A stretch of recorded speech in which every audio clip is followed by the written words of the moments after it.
Hi everyone, welcome back to this episode of The Citizen. Today I am joined by an NAU alum, Haley Crane. Please introduce yourself. My name's Haley Crane. My pronouns are they, them, or she, her, and I am running for state senate here in LD7. Wow, and you're just a recent graduate of NAU, right? Yeah, I graduated in 2022 Wow. in May, yeah. And how has that transition been for you from NAU student to running a campaign? It's kind of funny because I feel like I never left NAU.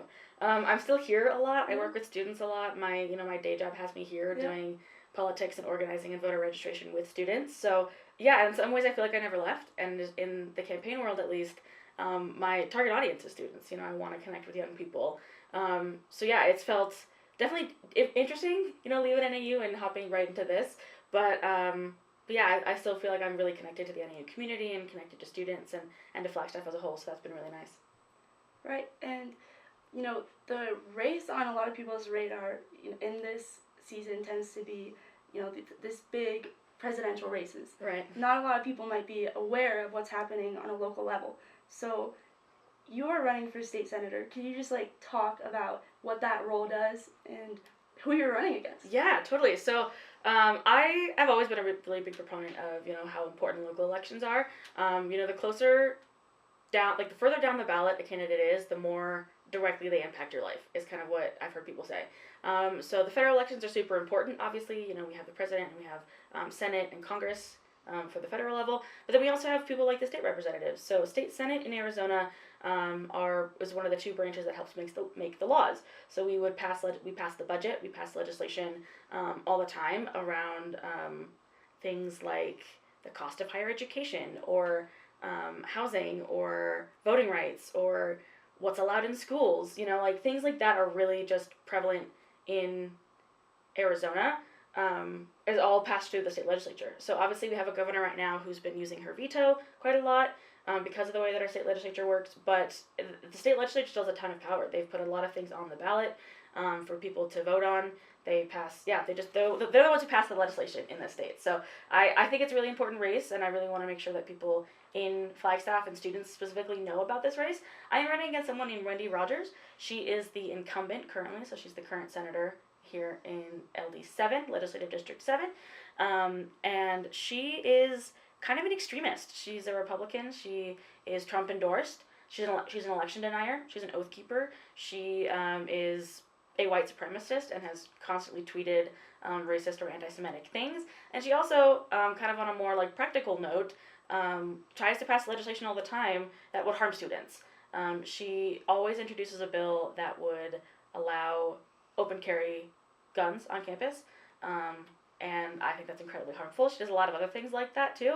She voted for the 1864 abortion ban instead of the 15-week that we're currently at. So yeah, I just think she's incredibly harmful for Arizona. She's incredibly harmful for Flagstaff, and I have never met almost any student at NAU who believes in things that she does. So I think this community needs someone better than her, and someone who really can represent their views in the state legislature while making laws, and can really represent the young people of NAU and Flagstaff.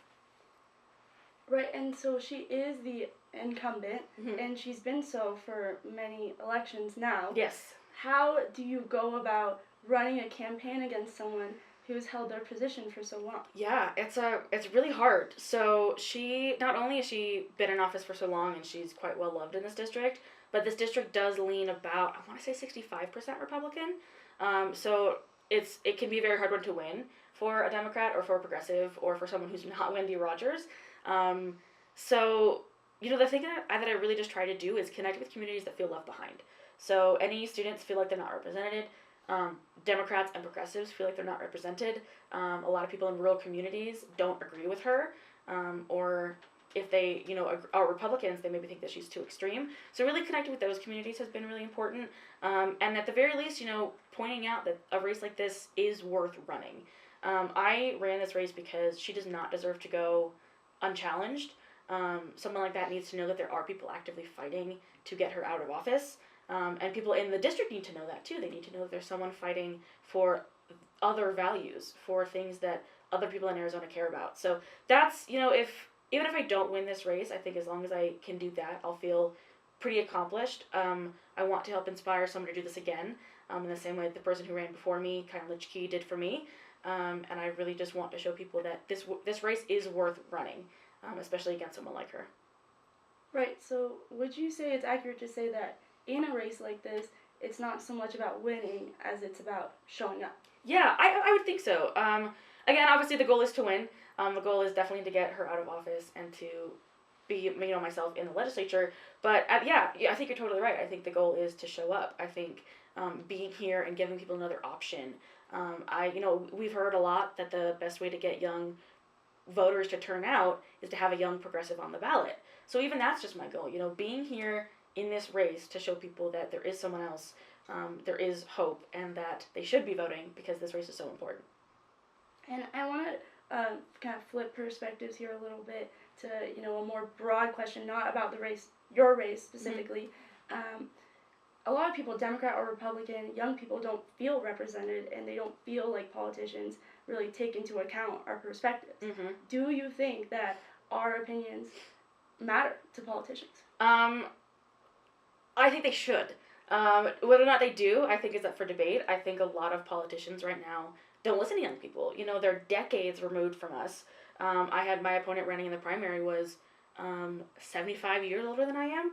So, no, not quite that. Sorry. I think maybe 65 years older than I am. But, yeah, I think it's just a very different perspective. I think a lot of people see young folks as not knowledgeable enough or not educated enough to really know what we're talking about. I get that a lot on this campaign, that I don't have enough experience. I need to grow up. I don't have, the knowledge that I need to run this race. And I think that's entirely wrong. So I do think there are a lot of people in the legislature that would believe that. And that's why I want to run this race. I want to show that what we care about matters. Our knowledge, our perspectives matter, and they're important, and they deserve to be taken seriously in places like that. So how do you respond to that? You're in this race, and someone tells you you need to grow up. How do you respond? Yeah, I just really like to show how much experience I do have, right? Because I've been doing politics since I was at NAU. I've been doing organizing. I have friends in the state legislature. I've met with legislators to do lobbying meetings and things like that. So I've been doing this work for a long time. And not only that, I've also, managed a campaign before. So I know what it takes to run this race and all of that. So I just like to fall back on that and say, yes, I do have the experience. Sure, maybe it's not 40, 50 years of experience, but that still matters. I have the knowledge that I need, and I'm willing to learn. That's one of the important parts. I think being willing to learn and being willing to listen is an important trait to have as a legislator, but it's also very important to just show, yeah, I know I don't know everything. And that's okay. Doesn't mean I don't have the experience, doesn't mean I don't have the capability to be in this office. But yeah, I think it can be disheartening sometimes to hear, grow up. I had someone say that I was barely old enough to vote, which was interesting, because I've been voting for 7 years. So, but I need people to remember that, we are members of society. We are members of this community. We are your children, your grandchildren. We deserve to be in this space, and we deserve to be taken seriously. So that's what I really just like to fall back on. I think a lot of students and young people feel the same way. So kind of having that, being a voice for that, and then having folks back me up has been great too. And I think 5 years ago, you were probably in my shoes where people were asking you all the time, what do you want to do after college? Was this your answer? No. Oh gosh, no. This was never my answer. I always, I studied poli-sci at NAU, and I don't think I really knew what I wanted to do with that until my senior year.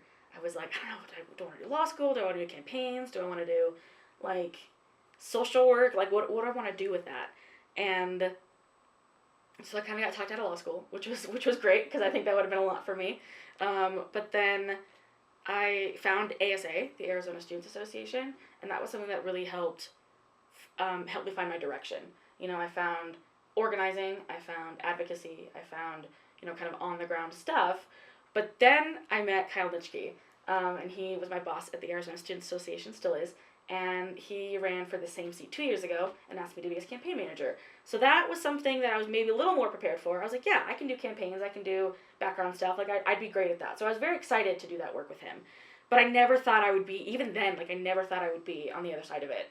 I was like, no, I like the background part. I like doing that. And then it came around to this election, and Kyle and other folks, a lot of other people, were like, we need someone, you should do it. You have the experience, you should be our candidate.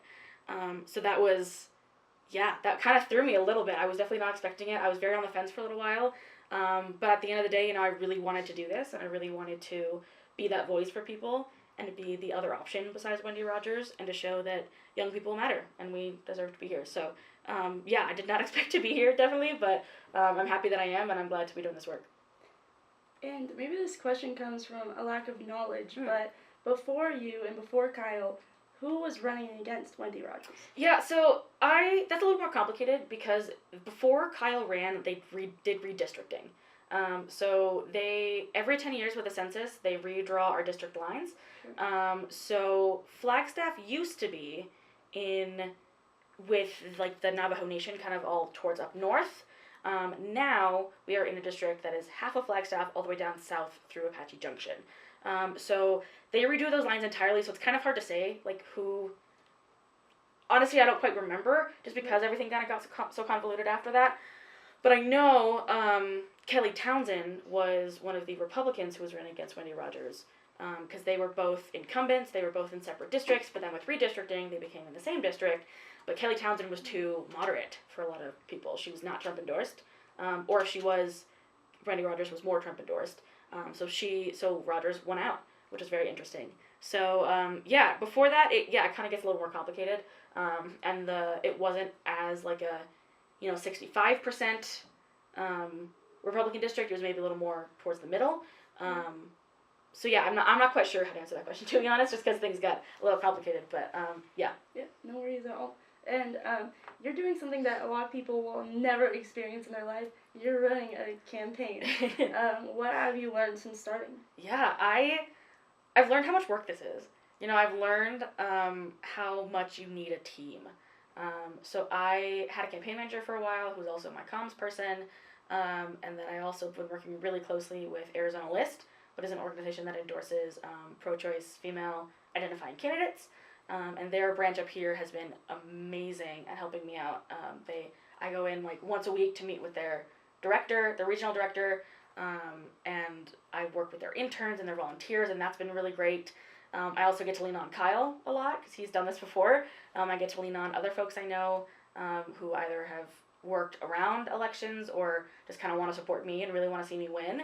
So having that team has been really, really important, because this work is hard. Especially the fact that I'm still working full-time. I don't get paid to campaign.